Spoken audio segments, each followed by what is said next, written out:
오늘 본문 예레미야 39장은 예루살렘 함락과 예레미야의 석방, 에벤멜렉의 구원을 다루는 내용입니다. 오늘 본문 앞부분은 무엇보다 예루살렘의 포위와 함락, 그 이후에 일어난 일에 대해서 간략하게 설명하고 있습니다. 예레미야 52장에서는 오늘 본문을 보다 더 자세하게 묘사하고 있습니다. 오늘 본문은 시드기야가 다스린 지 9년 10월에 예루살렘이 포위되었다고 알려줍니다. 이것은 주전 588년 1월이라고 볼 수 있습니다. 그리고 그로부터 1년 6개월 후, 즉 시드기야가 다스린 지 11년 4월 9일, 양력으로 하면 주전 587년 7월 29일에 예루살렘이 함락되었습니다. 예루살렘이 함락되자 바벨론 왕의 고관들이 예루살렘 성의 가장 중요한 자리로 여겨지는 중문의 자리를 잡았습니다. 중문의 적군의 장군들이 앉았다는 말은 마치 더 이상 저항할 필요가 없다는 점을 드러내놓고 표현한 것일 수 있습니다. 문제는 예루살렘 성이 이렇게 점령당했을 때 시드기야와 모든 군사들은 밤을 틈타서 다른 곳으로 피신했습니다. 하지만 얼마 가지 못해서 바벨론 왕의 군대에게 추적당하고 시드기야 왕이 잡히게 됩니다. 한글 성경에서는 림나라고 되어 있지만 고고학적으로 보면 리블라라는 곳입니다. 그곳에서 바벨론 왕이 시드기야를 신문하게 됩니다. 그런데 신문의 내용은 나타나지 않고 고문의 모습만 나옵니다. 바벨론 왕이 먼저 시드기야의 아들들을 시드기야의 목전에서 죽이고 지도층 인사들을 죽입니다. 6절을 보면 바벨론 왕이 죽였다고 2번 언급함으로써 바벨론 왕이 그러한 처형을 집행했다는 점을 강조하고 있습니다. 그런데 여기서 사용된 죽이다라는 히브리어 단어가 짐승을 죽일 때 쓰는 단어임을 염두한다면 짐승처럼 도살당했음을 묘사한 것을 알 수 있습니다. 이러한 도살 이후 바벨론 왕은 시드기야의 2눈을 뽑아버립니다. 그리고 그를 사슬로 결박하였는데 이것은 보통 포로를 압송하기 위한 모습이었습니다. 도살과 고문 후 이제 왕궁과 백성의 집을 불사르고 예루살렘 성벽을 헐었습니다. 어찌 보면 예루살렘을 초토화시키는 것입니다. 그리고 그 성 안에 남아있는 사람들을 포로로 잡아갑니다. 그런데 10절을 보면 아무 소유가 없는 가난한 사람들에게 포도원과 밭을 주어 포도원 지기가 되게 하고 농부가 되게 한 것을 알 수 있습니다.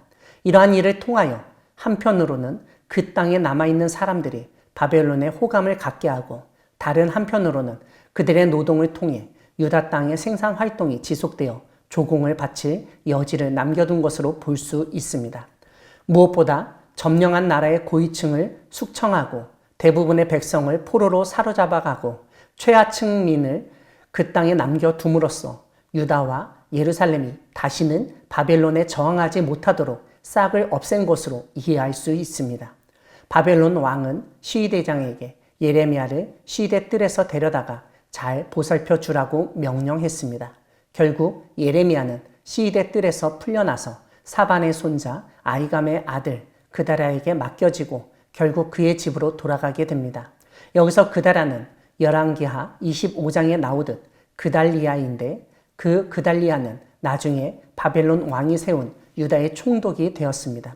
그의 아버지 아이감은 예레미야 26장에서 여호야김이 예레미야를 죽이려 했을 때 보호했던 사람이었습니다. 따라서 아버지를 뒤이어 그달리아는 예레미야를 돕고 지켜준 역할을 한 것을 알 수 있습니다. 14절에서 예레미야가 백성 중에 거했다고 하는데 이것은 시위대 뜰에 갇힌 것과 달리 이제 자유롭게 다닐 수 있는 처지가 된 것을 나타내는 말입니다. 예루살렘이 함락되기 전 예레미야가 이렇게 풀려나기 전에 즉 예레미야가 감옥들에 갇혔을 때 주셨던 하나님의 말씀을 오늘 본문 뒷부분이 알려줍니다.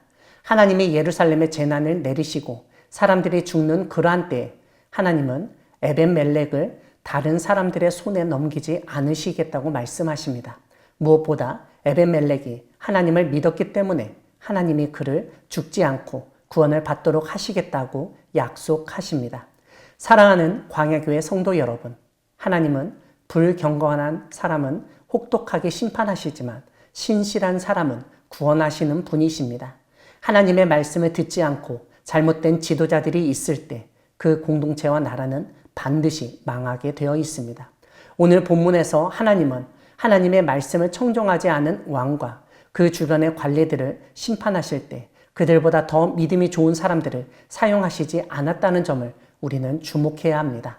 다시 말씀드리면 말 안 듣는 아이를, 말 잘 듣는 아이를 통해서 벌 주는 것이 아니라 그보다 더 나쁜 아이를 통해서 아주 큰 고통을 겪게 만드신다는 것입니다. 이런 점에서 하나님의 말씀을 끝까지 청종하지 않았을 때 하나님은 하나님을 제대로 알지도 못하는 사람들에게 고난을 겪게 하시며 나라가 망하게 하실 수도 있음을 배울 수 있습니다. 이러한 고난과 멸망 가운데 심판의 주체로 사용된 사람들이 하나님을 알지 못하기 때문에 때로는 너무나 잔혹하고 끔찍한 일들을 저지를 수 있고 심판의 객체인 사람들은 그러한 일들을 고스란히 겪게 됩니다. 이런 점에서 우리는 더욱 우리의 지도자들을 위해 기도해야 하며 잘못된 길을 걷는다면 그들에게 담대하게 하나님의 말씀을 행하며 증거해야 합니다. 그런데 하나님의 말씀을 전할 사명을 받은 사람이 자신의 일에 충성을 다하였을 때 이러한 일들 가운데서도 구원함을 받는다는 점을 오늘 본문은 알려줍니다. 에벤멜렉이 그 증거입니다.